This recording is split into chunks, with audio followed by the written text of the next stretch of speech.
hadithi ya 33 عن مالك عن محمد ابن عمرو ابن علقمة عن أبيه عن بلال ابن الحارث المزني أن رسول الله صلى الله عليه وسلم قال إن الرجل ليتكلم بالكلمة من رضوان الله ما كان يظن أن تبلغ ما بلغت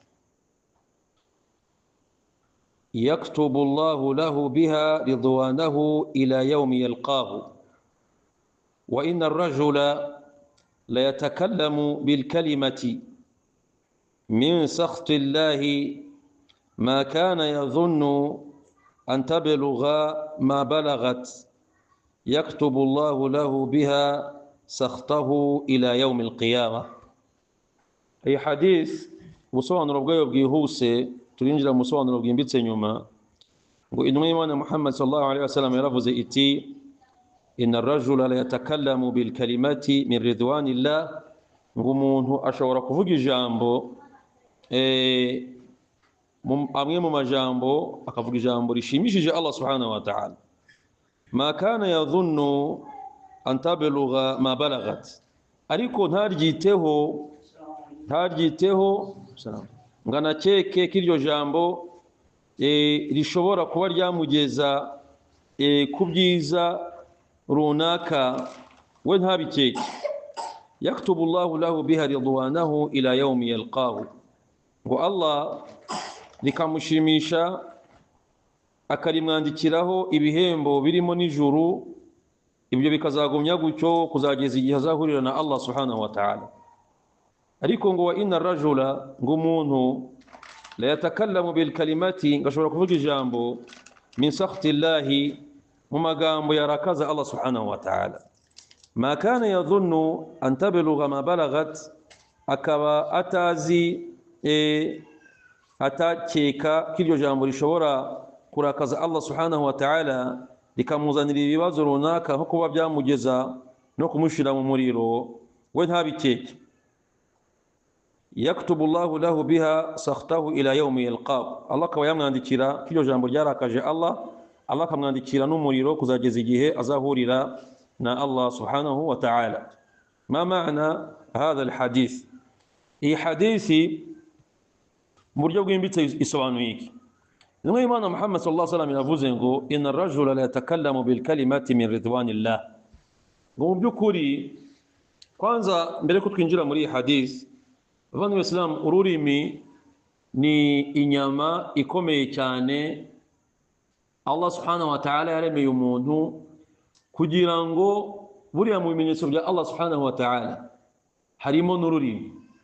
wa min ayatihi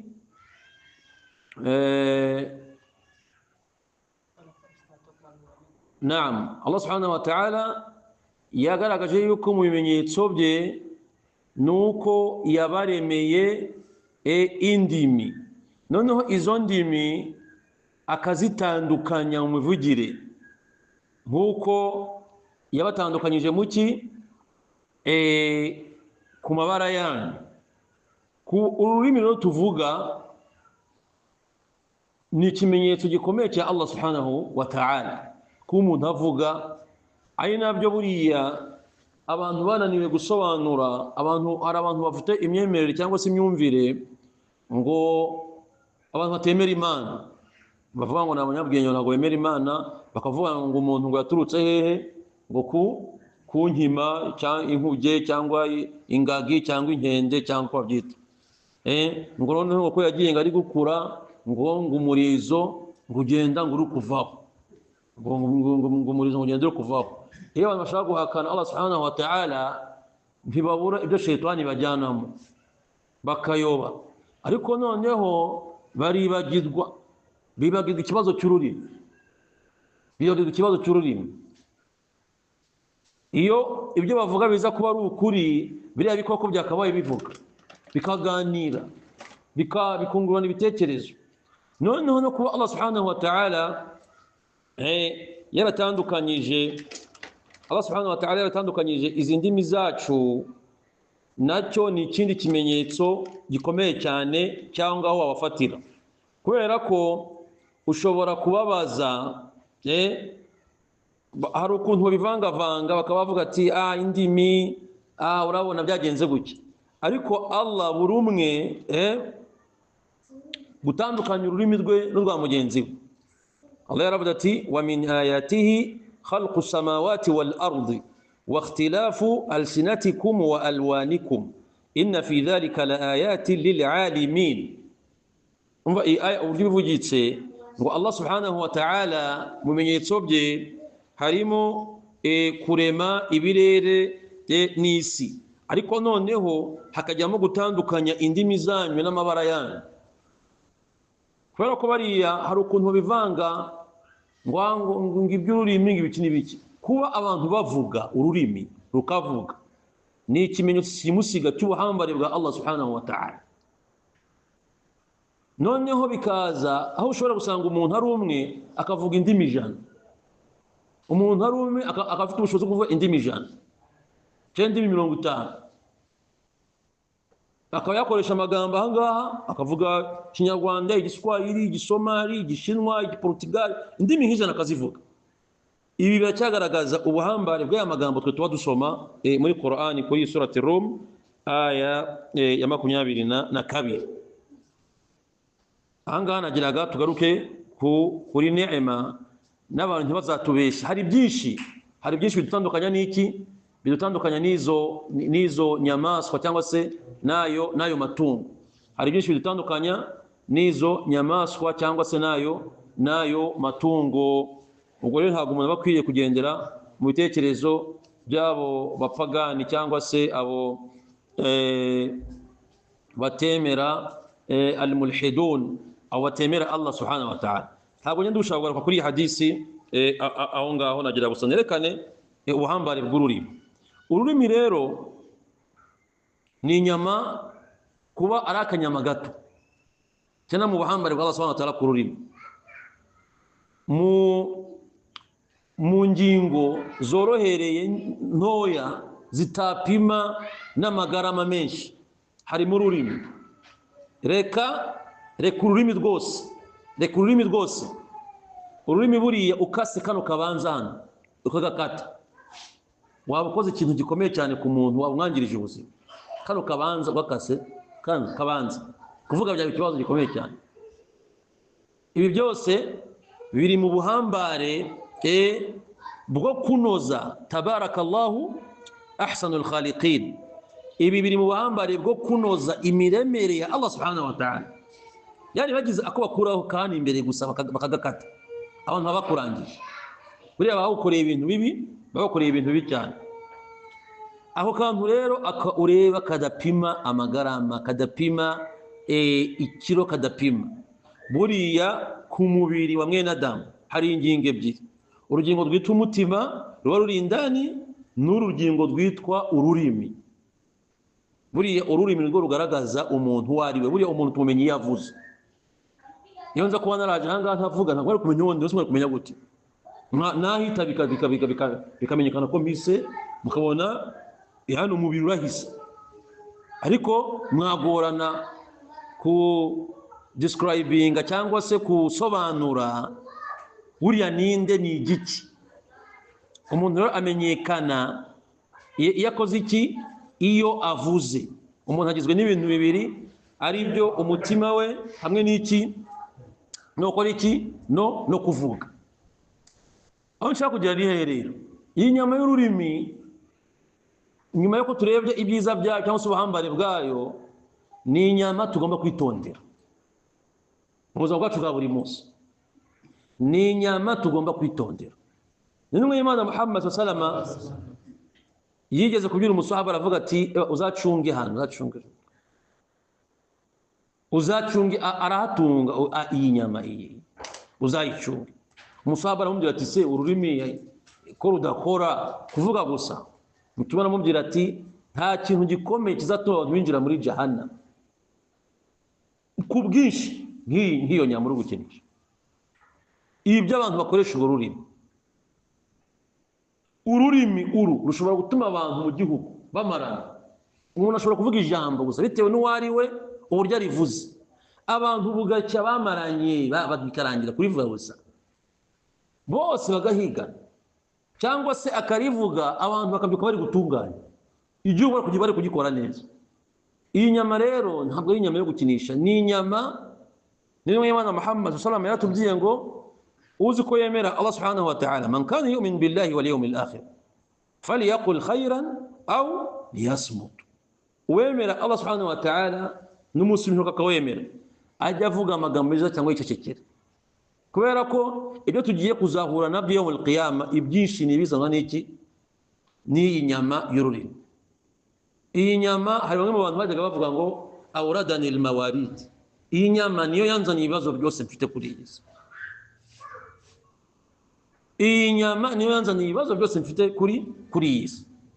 Bavandimwe Islamu, rero iyi hadisi ni hadisi azim yo kugaruka ku kibazo cy'ururimi n'uburyo ruvuga. Allah yaduhaye izindi ndimi tuzikoreshe neza. Ya alladhina amanu taqullaha wa qulu qawlan sadida yuslih lakum a'malakum wa yaghfir lakum dhunubakum. Allah tiyemwe abemeye ni mutinye Allah kandi mujye muvuga amagambo meza, Allah azabatunganyiriza gahunda zanyu, azabarira ibyaha byanyu.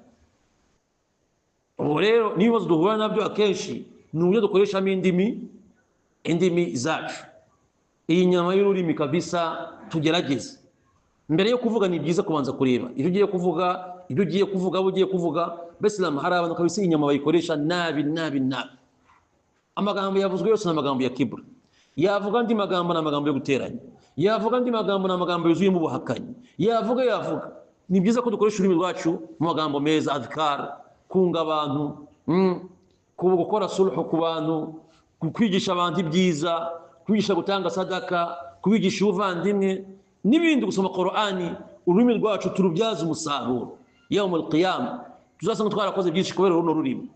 Nta rugingo Allah subhanahu wa ta'ala yaduhaye kuri uyu mubiri rudafite akamaro, bavandimwe Islam. Niyo mpamvu muri Qur'ani Allah subhanahu wa ta'ala yabwiye umuntu yagiye yireba. Kuki umuntu atireba ngo arebe uburyo Allah subhanahu wa ta'ala yamuremye, arebe uburyo yamuremye kuri etape yindi etape, ku amazi yanga yarenduka, ajya yireba arebe. Nta rugingo Allah subhanahu wa ta'ala yaguhaye cyangwa se yampaye kuri uyu mubiri usibye ko urugingo yaruhaye umurimo runaka. Niyo mpamvu mu hadisi, hari amadisi yandi yavuga ati ubundi umuyisilamu yagombye kubyuka agatangira buri rugingo Allah subhanahu wa ta'ala yamuhaye akarutangira isadaka. Umuntu afite ingingo hafi magana ngahe? 300 ingingo. Nubwo tunazizi zimwe na zimwe, ntabwo tuzizi. Allah subhanahu wa ta'ala ni uzizi. Umuntu agomba kuzitangira sadaka. Nibwo mutumye abwiraga abantu nimubura sadaka mutanga, mujye muvuga azkar, ngo subhanallah, alhamdulillah, Allahu akbar, la ilaha illallah, n'izindi azkar, kugira ngo mugamije kuzitangira sadaka izo ngingo. Munafasha abantu, fasha abakene, mubatwaza imitwaro n'ibindi.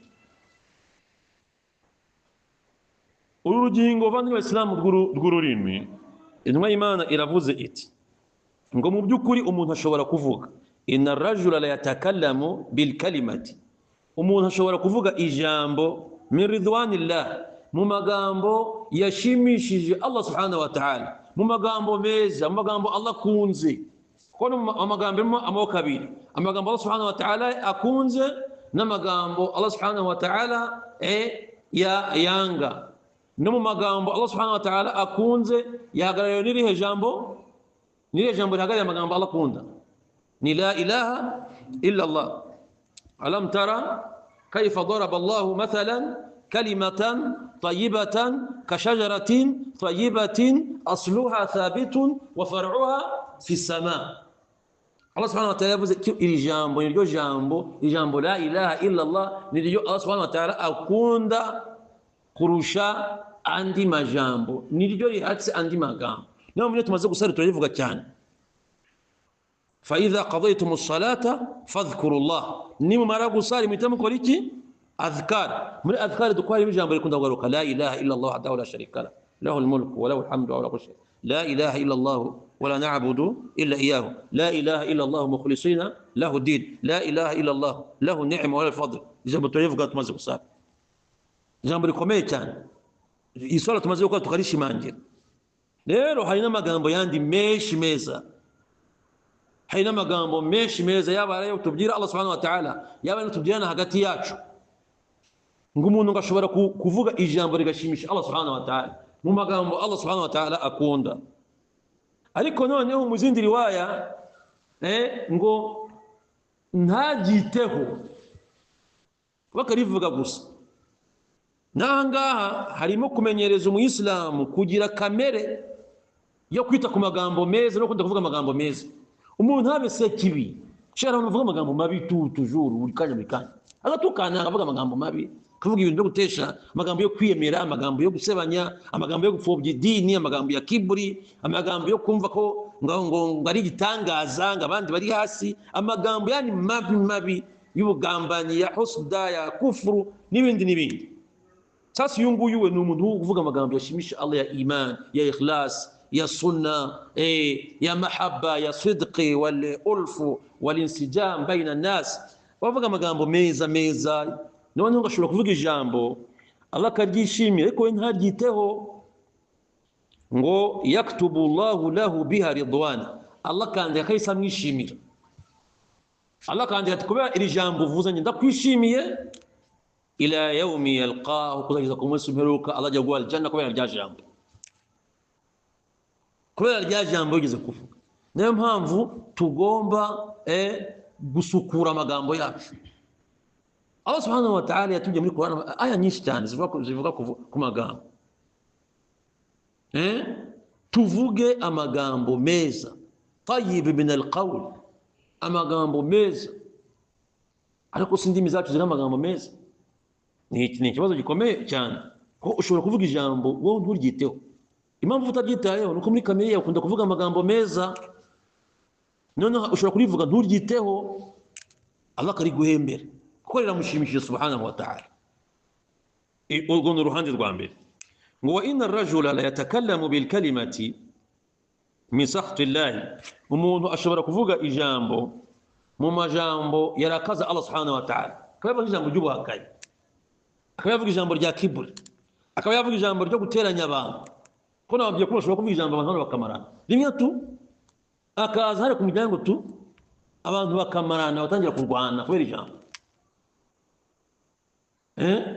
mushobora kuba ko uriya mugabo aje batanze ibiryo barabitanga ndabikubikira uwo niwe waje afata bya bindi byawe ahita abigurisha ari gukina tuguva ukamwirukankaho hondagura ati nari mbizi niweho bije byanjye barabimzi kuko uyu nguyu yavuze hari kuvuga kuri kandi ari gukina hari n'uwahita yicundi kubera ijambo gusa akajambo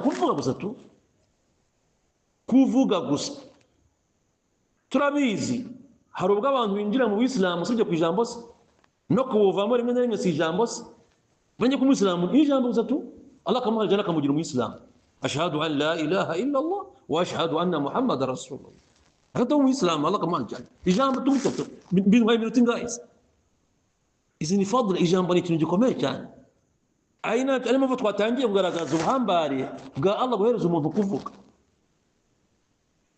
guhereza umuntu kuvuga ariko nahangaha nutavuga nawe Allah yamushiye hundi buryo yavuga iryo jambo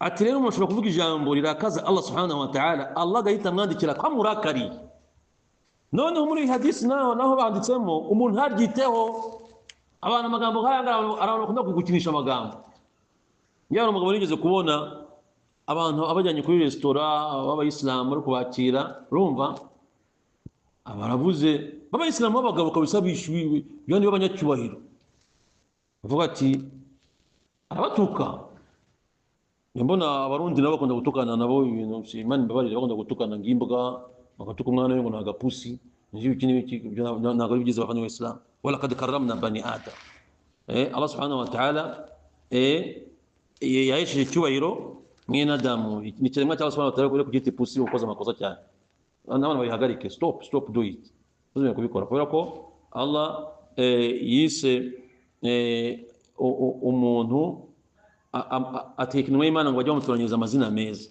Niyo abayisilamu binjiraga, bamwe mu bakafiri binjiraga mu Islamu bafite amazina atari meza, hari igihe mutume yahitaga ategeka ngo bayahindure, hasuko umwana we muri ipusi. Umugabo arwamaga umwana w'umusore ngo kiriya kibuga, umuhamagaye ngo kiriya kibuga ngo kize ngo tugende ngo amasaha yageze. Cyangwa kumva ku telefona ngo yambwa yanjye ngo yavuye i Burayi. Kandi ntabwo ari byiza kwa Islam, ayo sana amagambo atari meza, n'amagambo mabi kuko yava kuri mugenzi wawe. Sasa uwo mugabo byongeye kubabwira, abagabo bicaye aho ngaho, abaravuze ngizimbwa sinjye uzikuye ku muhanda, amaze kubagurira ibiryo, bari kurya bishimye, ngo ntizari zipfiriye ku muhanda iyo zitambona.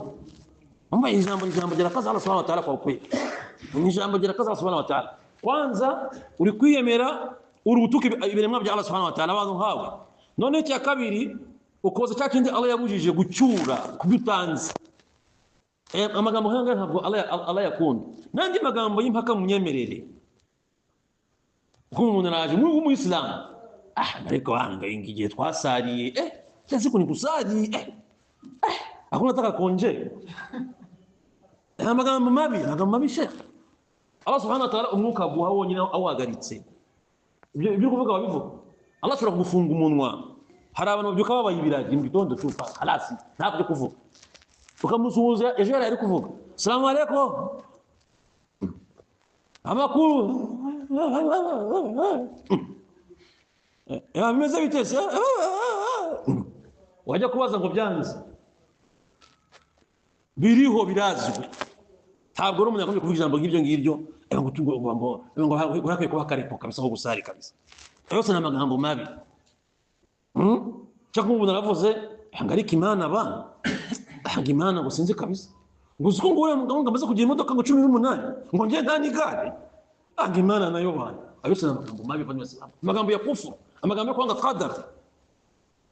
Abantu barayavuga ngo umuntu ngo amaze kugira imodoka 10 zingahe, ngo ejo bundi ngo n'umugore wa gatatu, ngo atumije ngo imodoka ngo Dubai, ngo imodoka 3.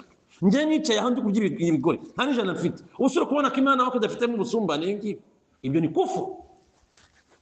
Ugomba gushimira Imana ibyo yaguhaye n'ibyo.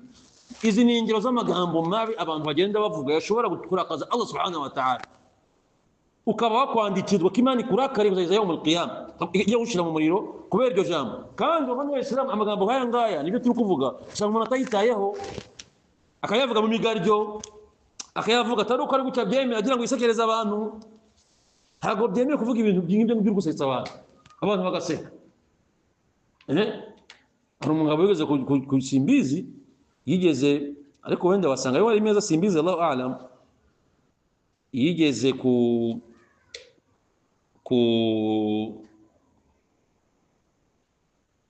yari umukire, aravuga ngo ngewe akubwira abantu mwebwe ngo mwirirwa ngo munywa amata, ngo ngewe ngo ndya ubugari bwa nito, ngo ngewe ngo meze ariko bato, ngo ngewe ngo munywa amata ngo y'amazi, ngo dore ko tumeze mu gihe bikubita hasi, ngo ngewe ntabwo nywa amata, ngewe nido basonga ndya ubugari. Nakwaga wowe ari yose kwiburi gushaka kwizamura ku bantu n'iki bitari bikwiye gukoresha imvugo nk'izo ngizo zitari nziza. Arakuri hali mbahaye ingero muri hadisi zigaragaza amagambo meza, kuba mugabo wacyuriye abantu ngabahaye icyo kurya bagombye kububaha. Ndishimye kuba mundiriye ku biryo, niyo magambo Mwenyezi Mungu ashaka. Asante sana, ngize amahirwe kuba mundiriye ku biryo, ndasaba Allah akabyakira. Aho utuka abantu ngizingegera ngizimbwa ngo zitambona ngo zari zipfiye ku muhanda, abantu babagabo Lesha na kiburi. No muri surati Kahfi wa mugabo wigeze kwinjira mu bustani, avuga ati ngewe ndi umukire, ntabwo meze nk'abari abakene, na yawmul qiyamah nzazuka ndi umukire. Allah arabihumbya birarumba, kwemera ku bantu. Ageze mu bustani bwe, wadakhala jannata wa huwa zalimu li nafsi, qala ma adhunnu an tabida hadhihi abada. fati ngiye ubusitani bwanjye buno buzagumaho ninasubira kwa Allah nzabona ibyiza birenze n'ubusitani. Allah asamudira ati izo ni imvugo z'ubuhakanyi zo kwiyemeza zitahagomba kukufura neema, uri kubura gusubiza neema kwa Allah subhanahu wa ta'ala, uri kwigamba ngo uri hatari. Ala kuli hali abavandimwe Islam, dutunganye indimi zacu, tuvuga amagambo tuvuga, tukora iki, tugerageze kuyatunganya, kubera kushobora kwisanga Allah kurakari kubera ijambo uvuze kandi rigiye kuzakubera impamvu yo kwinjira muri jahannam. Imwe Imana yaravuze ati ebana irishobora kukubita muri jahannam urugendo rw'imyaka hafi 70, urugendo rw'imyaka 70 rukumanuka kubera ijambo gusa wigeze kuvuga utanabyitayeho. Tugerageze amagambo tuvuga tuyazirikana. Ni bangahe bafunzwe kubera amagambo? Kubera amagambo usohoka mufunga imyaka myinshi cyane, ukavuga ati ngo ngiye ntabwo nzi ko ndi kubivuga, ariko warabivuze ngo dufite record yawe, ngo rero ngo birarangiye, ngo ugiye gufungwa imyaka 70 ingahe ubuzima bwose, ngo watutse ngo umuyobozi, ngo watutse ngo sinzi ngo ibiki n'ibiki. Amagambo tuvuga abavandimwe wa Islam, tugerageze ayashobora gukora ku muntu kuri isi, mabaro kwa Allah subhanahu wa ta'ala, yafite yahuriye n'imyemerere, yafite yahuriye n'iki. Tugerageze tunganya amagambo yacu, tunamenye ko tuzayabazwa tukayahembezwa cyangwa se tukayahanirwa. Iyo hari hadisi ya mbere. Hadisi ya 34 عن مالك أنه بلغه أن عيسى بن مريم كان يقول لا تكثروا الكلام بغير ذكر الله فتقسو قلوبكم فإن القلب القاسي بعيد من الله ولكن لا تعلمون ولا تنظروا في ذنوب الناس كأنكم أرباب وانظروا في ذنوبكم كأنكم عبيد فإنما الناس مبتلى ومعافى فارحموا أهل البلاء واحمدوا الله على العافية. نعم إن حديثي نيونزيزا إلي مجتوى إمام مالك yazanye amagambo ya Isa ibn Maryam, ayazanira kwifashisha mu gihe yavugaga mu gucunga ururimi. Ko niho turi ku hadisi zino munsi niho ziri kuganisha cyane. Ngo Isa yavuze ngo iki, amagambo ya Isa ari mu gitabo cha Imam Malik Muwatta, yaravuze ati la tukthiru al-kalama bighayri dhikrillah, ngo muramenye ntimukajye muvuga amagambo menshi igihe mutari gukora zikir. Igihe tungu turi muri zikir, hano turi kwiga, turi kuvuga aya mahadisi ni zikir, namwe muri kuyumva amatwi yanyu zikir, amagambo meza, gusoma Qur'ani, kwigishanya n'andi magambo meza. la khayra fi kathirin min najwahum illa man amara bisadaqatin aw ma'rufin aw islahin bayna an-nas. Allah subhanahu wa ta'ala yavuze ati nta byiza biri mu magambo yabo, amagambo birirwa bavuga, usibye abantu bavuga amagambo y'ubwoko butatu. Kese abandi bategeka abandi gutanga sadaka, cyangwa se kubategeka ibyiza no kubabuza ibibi, cyangwa se kunga abantu. Ngana amagambo meza, cyangwa abantu bicaye hasi bakavuga kwa mu gitondo bari kujegemba sinzi imipira, sinzi Manchester aguza bakenya, ariko none bitiki sport nayo bitiki yari Nyabugogo ntabwo business igenda bakavuga bakani nijoro, akongera no kuryama no mu rugo akagira akavuga. Nta magambo yo gushimisha Allah subhanahu wa ta'ala kuvuga. Yesu mwene Maria Zahid, intumwa yari ifite zuhudi, ariko ntabwo yarushinwe Imana Muhammad sallallahu alaihi wasallam. Kuko Imana Muhammad byose byabaye ku ntumwa, Allah yarabimuhaye. Intumwa y'Imana yaravuze Isa ati la tukthiru al-kalama bighayri dhikrillah, muramenye ntimukajye muvuga amagambo menshi yatarimo kwibuka Allah subhanahu wa ta'ala. Fataqsuwa qulubukum, ngabantu bakunda kuvuga amagambo menshi yatarimo kwibuka Allah subhanahu wa ta'ala, bituma imitima yabo ikomera ikaba nk'amabuye. Ubundi mu Islam ururimi rwe Muhammad sallallahu alaihi wasallam yabwiriye umugabo inama, aramubwira ati ururimi rwawe tukagira utuma rwuma, rugero gumye kuba rutose kubera gusingiza Allah subhanahu wa ta'ala. Umuntu w'Umuyisilamu mwiza, zino adhkari zisanzwe nyinshi, kuganira na mugenzi wawe astaghfirullah nyinshi, subhanallah nyinshi, Allah akbar nyinshi, la ilaha illallah nyinshi, la hawla wala quwwata illa billah nyinshi, la ilaha illallah wahdahu la sharika lahu. Gutyo kuganira n'abandi bagenzi bawe, astaghfirullah astaghfirullah, mukagana ukava nkuza astaghfirullah zawe n'ijana, umuntu muri mutima uraca, mutima urera. Tujye tubibaza tubikore bavandimwe Islam. Niyo kado kawe samba sigiye kuri uyu musigiti kabisa. Tujye tugerageza mu kuganira na mugenzi uri wayo mu rugo, sina ngombwa ngufate utasbih. Hari abantu bavango ngo nyewe nafashe tasbih nakona kwa si ngombwa. Wabyitoze mu gihe uri wenyine, uri kugenda wenyine cyangwa se uri na mugenzi wawe, mu gihe utari kuvuga gwe tuzana astaghfirullah nk'eshatu enye eshanu. Sheikh umuntu nkongo uzamureba n'umubona uzabona ari amagambo mwiza cyane. Niyo ari umumama umuntu ukunda gukora azkar, kubona tu muri kuganira, yani abari nigeragaza umuntu uri tayari hamwe na Allah subhanahu wa ta'ala, uri connect na Allah subhanahu wa ta'ala, kandi ibinyi bituma Allah subhanahu wa ta'ala akorohereza ibibazo. Dufite ibibazo kathratul istighfar, faqultu astaghfiru rabbakum innahu kana غفار يرسل السماء عليكم مدرار ويمددكم بأموال وبنين ويجعل لكم جنات ويجعل لكم أنهار ما لكم لا ترجون لله وقال إلى آخر الآيات. نوح يقول استغفار كان استغفر الله استغفر الله استغفر الله. الله زنا بركة، الله زنا مفورة، الله كره زازاني. مش ولا كفر في المتوضع كويرا ساكمين يبدي أتفوز يستغفر الله، أتفوز سبحان الله، أتفوز لا إله إلا الله، أتفوز لا حول ولا قوة إلا بالله. كلمتان خفيفتان في اللسان حبيبتان إلى الرحمن ثقيلتان في الميزان، سبحان الله وبحمده سبحان الله العظيم. كان قال أنا كشجرة مانشستر bitakufidia kamaro bitakufidia cyako abantu bari kuvugana runaka bavuga kujya muri mugoro bari kuvuga umuntu izina runaka bakanaryoherwa bari kumuvuga buriya agiye no kuzapfa barangara rwaye buriya ari ku miti bakishima ari ku miti twajya byumvisha ari ku miti kuba mu gitondo kujya muri mugoro inna lillahi raji'un.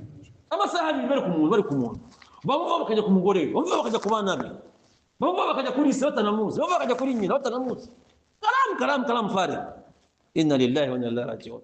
Isa atujiri inama la tukthiru al-kalama bighayri dhikrillah fataqsuwa qulubukum. Ati abantu bakunda kuvuga amagambo menshi usanga imitima yabo yabaye amabuye iyo batari gushiramo dhikri ya Allah subhanahu wa ta'ala. Ariko umuntu ukunda gukora dhikri mu magambo ye, ahantu hose ari, ahantu hose yicari, ahantu hose yibereye, akaba kuradid ari gusubiramo, uwo ngo umutima we uroroha. Ariko umuntu nkongo wundi umutima ukora iki? Uraremera. Fa inna alqalba alqasiya ba'id min Allah, umutima ukomeye utoroshye kubera gutinya Allah subhanahu wa ta'ala uhoruhunga Allah subhanahu wa ta'ala, na Allah nawe arawureka. Wala takunu kalladhina nasu Allah fa ansahum anfusahum ulaika hum madha الفاسقون. أولا دكنا كيبك الله سبحانه وتعالى ودكنا كموفق ودكنا كمغرمو بريكم نزاب دكنا جاء وين يبغون الإسلام والله الله قال لك جاءت دكورا ما غني جرون نحن من هذا ندوسوس شو كمان دو أكون بنان ندو تانا مواعيد ذلك الله أكويه ستر الله أكويه ستر ساس استغفار من الله في الإسلام استغفار استغفر الله استغفر الله كيف قلت جنب لا إله إلا الله وش معنى التوحيد n'ingenzi cyane mu mitima yacu. Ati umuntu ukunda kuvuga amagambo menshi yatarimo dhikri umutima we urakomera. Walakin la ta'lamun, ariko ntabyo muzi. Umuntu ukunda kuvuga amagambo menshi yatarimo dhikri umutima we urakomera akajya kure ya Allah subhanahu wa ta'ala, ariko ntabyo muzi. Wala tanzuru umva ijambo wala tanzuru fi dhunubi an-nasi ka'annakum arbabun, ngo muramenye ntimukajye mukunda gukontorora kureba ibyaha by'abandi, mugahora muri kubara ibyaha by'abandi. Runaka ni umuntu mubi, runaka ni umubeshyi, runaka ni umusambanyi, runaka ni indyarya, runaka ni kafiri, runaka ni yani muhora muri kureba ibyaha. Muramenye ntimukajye mukunda kureba ibyaha mukamera nkaho muri kubarura ibyaha by'abandi.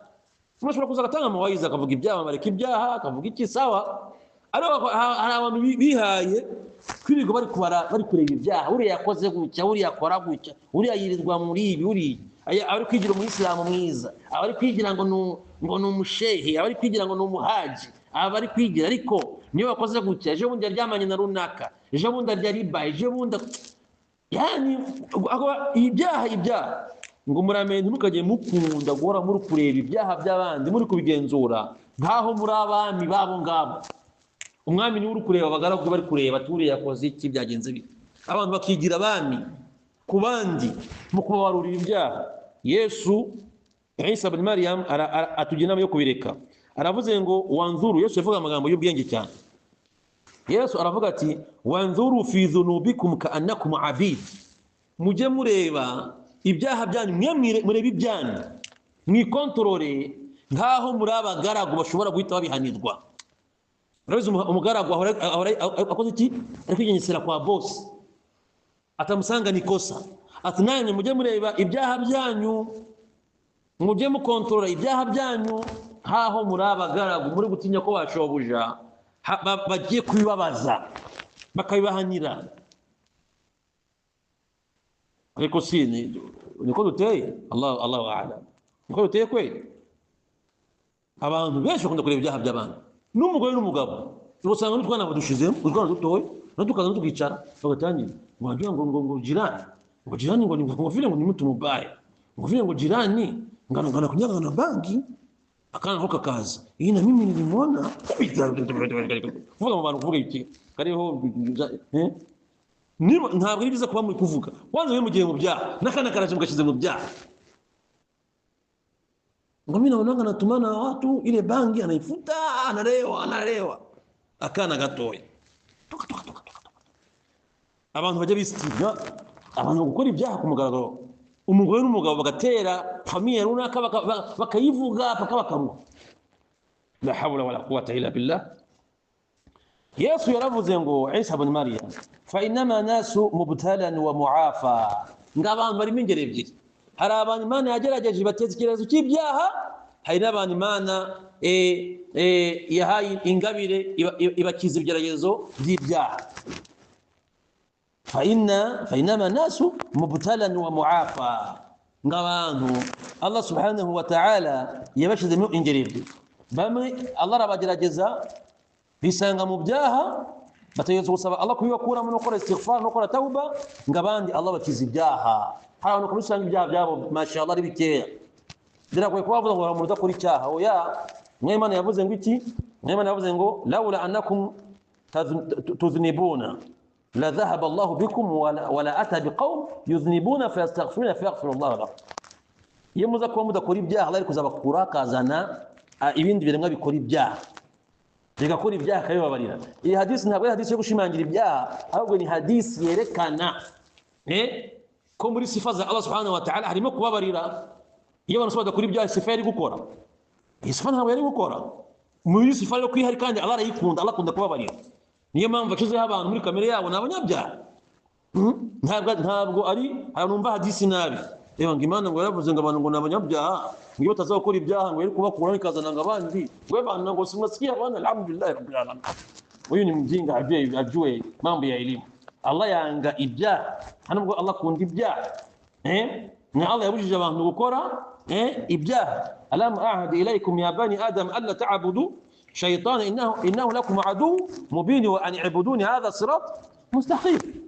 Allah hakunda ibyaha. Allah yagize haram al-khaba'ith. Ubwo ntabwo kutukaza ile hadisi mujye gukora ibyaha, ayi hadisi likwerekana sifa ya Allah subhanahu wa ta'ala na kamere muntu no gukunda gukora istighfar. Ubwo rero mu bantu harimo abantu Allah yagerageje, hari n'abo Allah yakinze ibyo byaha. Noneho Yesu Isa ibn Maryam anavuga ati sisi tuko Allah tumshukuru Allah subhanahu wa ta'ala kwa duhai neema ya Uislamu. Yesu ni wetu. Yesu ni wetu. Tunamwigisha hadithi ya Yesu. Kwisha hadithi ya Yesu kwa Imam Malik. Aliko mikanisa waje kumva hadithi ya Muhammad. Hapana, Allah akuwapatia wale. Manabii wote ni Waislamu, ni wetu, si ndio tunafundisha. Umkristo ashobora kunyura hali ya kumva mshenu wayo kuvuga kwisha ngo Yesu yarabigishije. Sababu Yesu ni wetu. Sio wenu wale wanafuata tu vile vitu vya Paulo vya kule Roma vya kuwachanganya changanya. sisi tunasema Yesu wetu amesema hivi kandi bilikumvikana. Aha, Yesu yaravuze Isa ibn Maryam, farhamu ahla albalai, mujye mugirira impuhwe abimana yateje ikigeragezo cy'ibyaha. Usimone mtu ngo ni muzinifu umutangire kumuvuga no kumushinyagurira no kumuvugiraho. Mugirire impuhwe bana, muombe dua Allah muyobore, muombe dua acha ayo maaswi, musabiri dua kabisa ibyo ngibyo bireke. Yesu aravuze ngo farhamu ahla albala, mujye mugira impuhwe abimana yagerageje bakaba abanyamaaswi. Wahmadullah ala alafiyati, munashimire Allah subhanahu wa ta'ala niwe arabo yakijije ibyaha na ukisangamo. Shimira Allah subhanahu wa ta'ala. Mtu yuko pale hajazini, sema alhamdulillah bil alamin. Sababu kuna mtu anazini mara 10 kwa usiku. Wewe kama uko kijana hauzini, sema alhamdulillah rabbil alamin. Shimira Allah subhanahu wa ta'ala. Nuna menya uri ya muombe dua ya Allah yumuna tebwo uza murokore. Hala nusho usambana incuri 10 ku munsi. Cyangwa abasambana n'abakobwa 5-6. Ari usambana tu yarabigize umwuga kandi ikigeragezo cyaramufasha. Cyangwa akangura umogi akaba kuri kuzu. Akavuga ntabwo yari yahaka. Akavuga ngashaka n'urundi ngo ngumva tameze neza. Muombe dua. Abantu barahari. Inzoga abayisilamu agakubita inzoga akavuga ngaratangana hutuba yasinze. Haro twahuriye hari ejo bundi njye utanga hutuba ndi kwinjira mu musigiti. Ewana sinzi Allahu a'lam. Avuga ati mimi nazo toa hutuba hapa mimi. Atanyana mukadima abantu baramufata bamje bugiye. Sasa watu ni kuonea huruma wafadhi wa Islam. Haro ni wasinda kabisa wa Islam. Akasinda kuvuga shahada. Ashhadu an la ilaha illa Allah. Yasinze. Sasa huyu Yesu alikuvuga ati muombe dua, mugire impuhwe.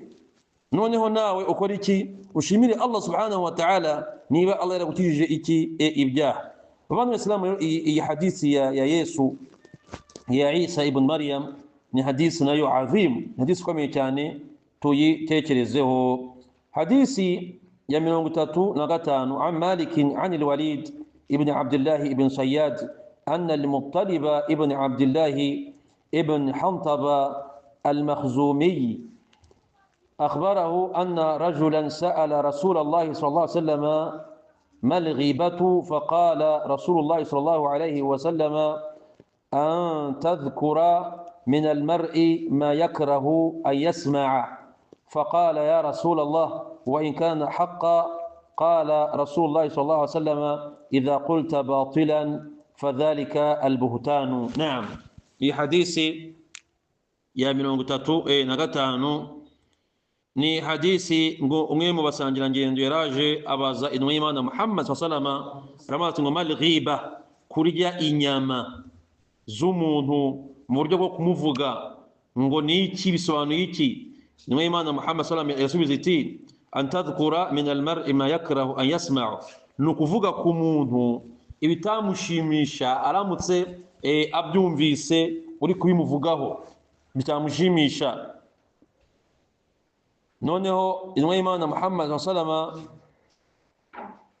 barayibaza, qala ya rasul Allah wa in kana haqqan, ati niyo ibyo umuntu umuvugaho byaba ari ukuri ari gutyo bimeze?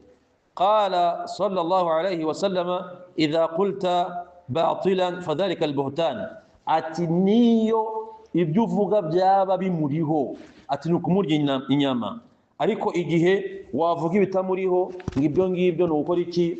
Ni ukumubeshera, ni ukumuhimbira no kumwandagaza. Iyi hadisi turekura mizi nyungu abasahaba bajyaga babaza intumwa y'Imana Muhammad sallallahu alaihi wasallam.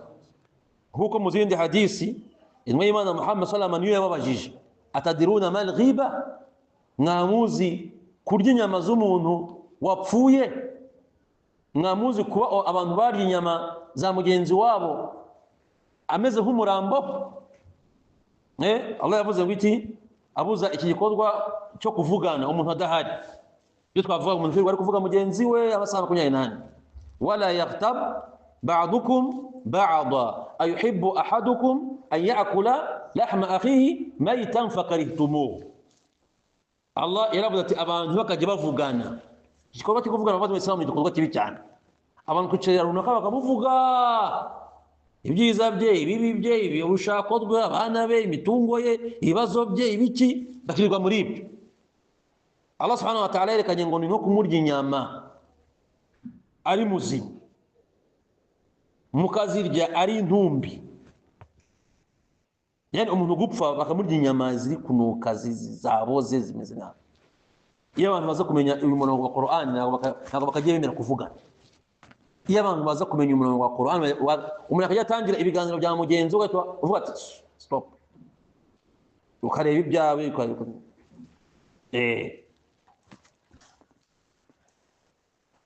ati rero mal ghibatu, ati umuntu kumuvuga ukamurya inyama niki. Inwa Imana Muhammad sallallahu alaihi wasallam iravuga iti antadhkura min almar'i ma yakrahu an yasma', ni ukuvuga umuntu ibyo adashaka kumva, ibimubabaza. Noneho mtume baramubaza ati ibyo bintu biramutse bimuriho, mtume nabyo arabyanga. Ati ibyo uvuga biramutse bimuriho, umuntu wenda akaba muri iyi minsi yarakennye bikaba bihari, akaba asigaye agenda ari gucumbagira bikaba bihari, akaba avuga didimanga bikaba bihari, akaba ejo bundi yarafatiwe sinzi bikaba bihari. Ibyo ngibyo bihari, ngo ibyo ngibyo nyine byo kumurya inyama nyine iyo bifite izo nenge zihari. Ariko ngo iyo bidahari ukamubeshyera, ngibyo ngibyo ngo ni ukumuhimbira icyaha gikomeye kirenze kumurya inyama, uzaryozwa imbere Allah subhanahu wa ta'ala. Baba nk'idisi razwi tubuza abantu kuvuga bagenzi babo, ariko ariko ngira ngo nibutse Imam Nawawi rahmatullahi alayhi hari imvugo ma'ruf izwi kuri we, aho abamenyi bagaragaje ko hari ahantu biba byemewe ko umuntu yavuga mugenzi we bitari haram. Imam Nawawi yaravuze ngo al-qadhu laysa bighibati fi sittatin mutadhallimin wa mbere wa mu'arrifin wa muhadhirin wa mujahir fisqan wa mustafti wa man talaba al-i'anata fi izalati al-munkari.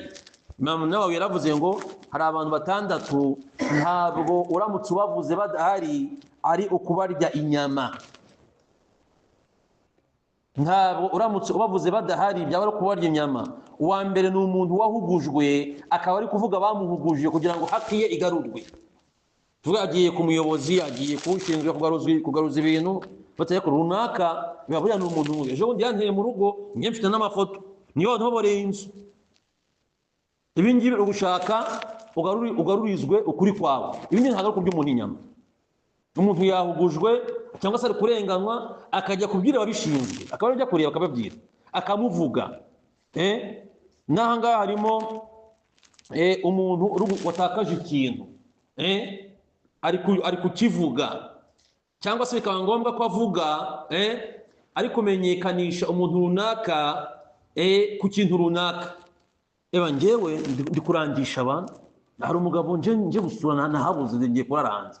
Uwese yitwa Abdurrahmani mwene Muhammad. Mwene Muhammad turamugira paka bikaba ngombwa kuvuga inenge. Ni umugabo w'ikimuga, wabyenze gucumbagira ugiye kubita hasi. Aso nuwanguwo ati satuyana. Ibi ngibi ahangaha biba byabaye darura. Ntabwo wavuga ngo kumuvuga ngo kumurya inyama, ko ukeneye kumumenyekanisha, bamukubwire gutyo na gutyo.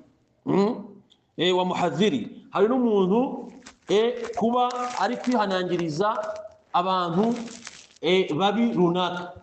Hari abantu bateye bari kwambura abantu banyuzeho, bari bagiye kwambura, bari gukora ubwese kuronga amafaranga ngo y'inoti, ngo bari gukorera abantu amafaranga, kumbi bari kubambura. Kavuga ati hari abagabo nyuzeho ibisambo, mubirinde. Cyangwa se uriya muntu mugiye gushingira, ndamuzi uri arwaye sida, nge twarabanye, mushobora kuba arwaye sida akajya gusaba ahantu tujya kubivuga. Ntabwo ngara kumurya inyama.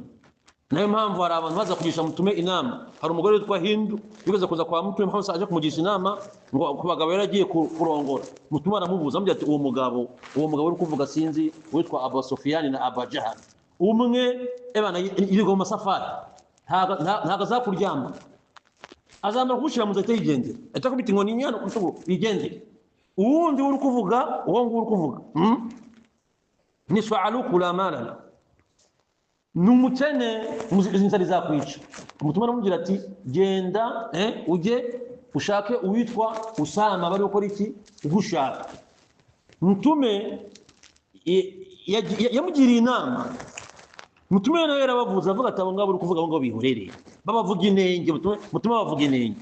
Sasa bamwe mu bashe usanga batazi bino bintu biremewe meme no muri ilmu ya hadith bavuze inenge kugira tumenye ko hadith zimwe ari dhaif izindi ari iki ari sahih. Bavuga bazakiye bavuga inenge. Ibi ngibi biremewe ahangaha biremewe. Undi muntu wemerewe kuvuga ni mujahil fisqan, ni umuntu wiri gukora ibyaha ku mugaragaro. Iyo ari gukora ibyaha ku mugaragaro, iyo ari gukora ibyaha akora iki akabitangaza. Uyu nguyu biremewe uramutse umwumvisha ahantu batamuzi kandi agacera kayogoje kuba wamwihanangiriza abo bantu. Turabona ari umuntu mwiza ni fasik gucya na gucya. Undi ni mustafti, ni umuntu ushaka fatwa. Umuntu ushaka fatwa mwashobora kuza kwa shehe aje gushaka fatwa akavuga umugabo akavuga umugore we, shehe ngende nje kubaza mfite ikibazo mu rugo, umugore wanjye ananuka kandi anuka mu gitsina, nusanga no kumurya inyama. Ushaka fatwa, shehe akubwira ati hari imiti kanagufasha, hari imiti wewe witonze uri kumwitala akagutana uri abaganga birakira ibyo ngibyo gutanga ntikumvikana. Uje gushaka fatwa uvuze inenge n'izindi nenge nyinshi abantu bavuga kuri bagenzi babo mu buryo bw'iki ushaka fatwa wa man talaba al-i'anati fi izalati al-munkari, n'umuntu waba ushaka ubufasha kugira kureho ikibi. Hari abantu babigutana gutya ibisi ukabavuga n'ubibi bwabo, nanje gusaba ubufasha kugira icyo kibi tugikureho mbere y'igihe. Ni ukuvuga ngo ala kuli hali hari aho bamenye berekanye umuntu ashobora gukora iki kuba wabavuga mu buryo runaka ntibibe ari ukubarya inyama cyangwa se kubavuga inenge. Reka tuvuge hadisi ya nyuma mu buryo bwo kwihuta dusoze inshallah. Hadisi ya 36 none napanze ko ahangaha ariho urwibutso rw'uyu musigiti ruragarukira. An Maliki an Nafi an Abdullah ibn Umar anna Rasulullah sallallahu alaihi wasallam qala idha kana thalathatun فلا يتناجى اثنان دون واحد. Imana Muhammad sallallahu alaihi wasallam ngo abantu niba muri kugenda muri batatu tukumvikana ngo babiri ntibakajya bivanamo ngo batangire kugira ibiganiro by'iki by'umwihariko basize wa wundi wa gatatu wabo, ngo kubera ko ibyo ngibyo biramubabaza kandi icyo gikorwa bamukoze giterwa na shayitani. Sabe kumvikana abantu ko ari batatu bari kugenda bose bari kuganira ari bamwe bakihera ari babiri batangiye kuvuga niba ngo bimeze biteze, bashobora kuba kuganira ibintu byabo ngira ngo y'amafaranga ngo ngezeho ba ngo sikia bwana unajua ngo pesa uzishafika baraketi sasa ile tendi yako sitakulipa leo. Kuganira ibintu bisanzwe hari n'ikibazo gihari, ariko iyo musizi uyu nguyu ahita baba kuba ije si ko bese baba bihereza ahita bari kumvuga shetani itimujyamo bari kuvuga ibyabo, shetani kamujyamo ikamubwira ngo akakwana tuko tunatembea nako nikamwana ni kafeki. Niyo bari kuvuga bya bindi navuze ko shetani itimwinjizamo we abyiyumvise, bigatuma babara, bigatuma agira agahinda, bigatuma agira ngo muramusuzuguye. Mbese uwo muco ntabwo ari mwiza, bituma mugenzi wanyu babara. Muri adabu zo kuganira, niba muri kugenda muri batatu mugumye kuganira muri rusange, mwere kwiherera mu by'ibiganiro bya babiri, mureke uriya wa gatatu. Niba ngiye birashoboka mu bundi buryo abantu guhindura indimi, mu gihe ari batatu babiri baziranye ururimi wa gatatu atazi, mukaba muri kugenda mugatangira this deal I think is fine, everything is okay, maybe we see how we can do, but this man what that is not good. Niba tangira kwibaza bakavuga ibikira bakasasa ako bingiye bari kuvuga, mwe muri kuvugira ibyanyu bakatavuga iki cyase mukavuga ibiswahili cyangwa mukavuga izindi ndimi. mukavuga icyarabu mukamuri kugenda abamwe n'abashehe batangira ibyarabu والله أنا في هذه الأيام الفلوس أصبح ما شاء الله كثير أنا أغتنم وأجد ما أجد والحمد لله الأمور على ما يرام ما شاء الله كل شيء تمام ما شيء صنوني بجنزة بيتساسا turakuvuga ikintu ngiye bari kuvuga sasa baba n'ibyarabu byabo ibyo nabyo ntago biba byemewe keretse mumanje kusaba uruhusa keretse mumusabye uruhusa iyo hari akantu n'ingubire mbabaremeza umunota umwe mubyire mutume gutana gutenda nakibanga mukamusaba uruhusa ibyo ngo birashoboka cyangwa se mukinjira mu bantu muri rusange mwari batatu muri kugenda murabyirinda paka mwinjiye mu bantu benshi tuvuge mugiye kwinjira ahantu hari sare nini ahanga kuko abantu rero ari benshi babiri bashaka bakora iki baganira ariko mugiye muri batatu ntago biba byemewe ni hadisi bavandimwe wa Islam ni hadisi yerekana ko ubuyisilamu